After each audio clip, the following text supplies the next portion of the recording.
chapter 21. We read 1 Kings 21. We read that Naboth had a vineyard. King Ahab saw it and wanted it, and Naboth didn't want to sell it. Now the story you may be familiar with, it does not have a happy ending.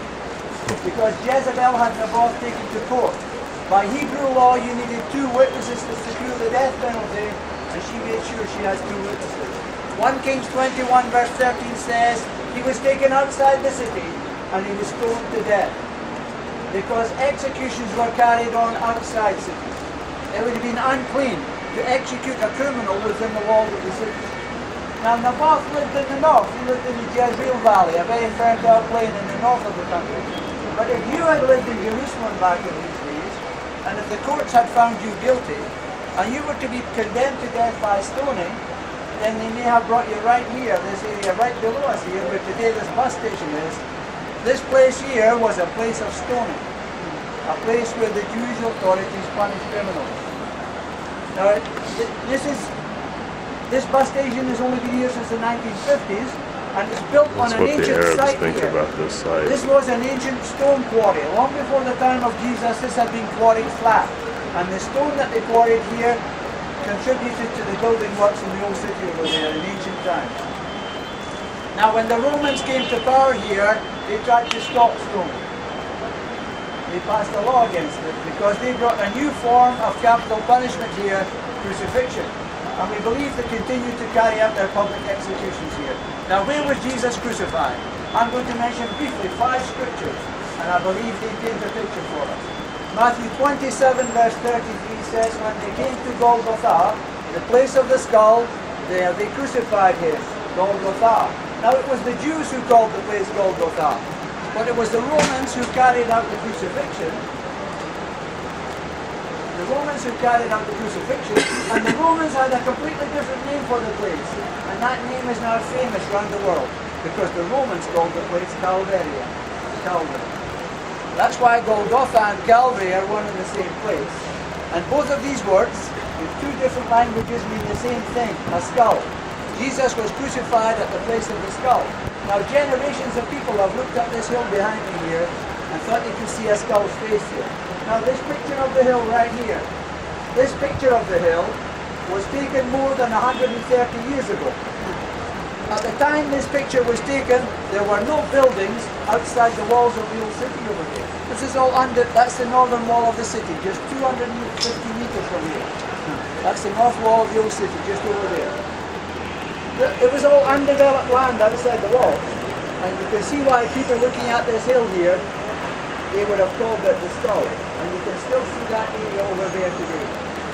John 19 verse 20. It says that Pontius Pilate had a sign made. It was fixed to the cross. It read, Jesus of Nazareth, the King of the Jews. But if you read on, that verse goes on and it says, and many of the Jews read this sign, because the place where Jesus was crucified was close to the city. You know Golgotha was close to the city.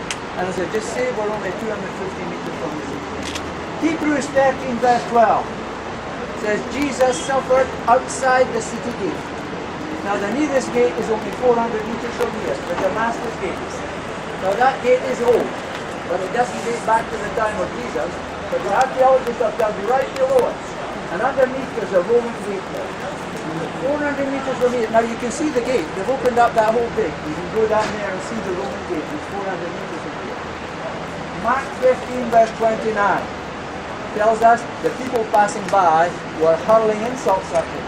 Now interestingly, in Luke's Gospel in chapter 23, Luke tells us that when Jesus breathed his last, he says, the people witnessing at the cross, they beat their breasts.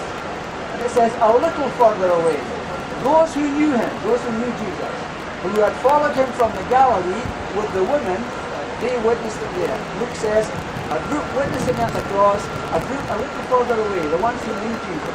But Mark says there was people passing by, and they were hurling insults at him. So we know there was a roadway there, where these passers-by, adjacent to where the cross was situated. The Romans always crucified people by the roadside. They did many crucifixions here. They did them by the main road outside the city gate, so as many people would see them as possible. And the last verse, John 19 verse 41. John 19 verse 41 says, at the place where Jesus was crucified there was a garden. And in the garden a new tomb, no body had yet been laid in. It was a new tomb. It had never been used before up until that day. And it goes on and says, because it was the Jewish day of preparation, the Shabbat, the Sabbath was coming in, and because the garden was nearby, they didn't have much time, they laid the body of Jesus there in that new tomb. Now if we put these 5 verses from the Bible together, this is what it tells us about the place where Jesus was crucified. It was close to the city. It was outside the city gate. It was next to a busy road. It was beside a garden with a new tomb at a place called Golgotha, the place of the skull. Now we might add just one more verse. Leviticus 1 verse 11 says the atonement for sin should be a lamb without blemish, sacrificed on the north side of the altar, the north side. And this is the north wall of the city. This hill, part of the Mount Moriah range, sits on the north of the city. So you can see that these verses of scripture fit perfectly with this area right here. And that is the reason why many people believe this could be the area right here where Jesus was crucified. Now as I was growing up, I had a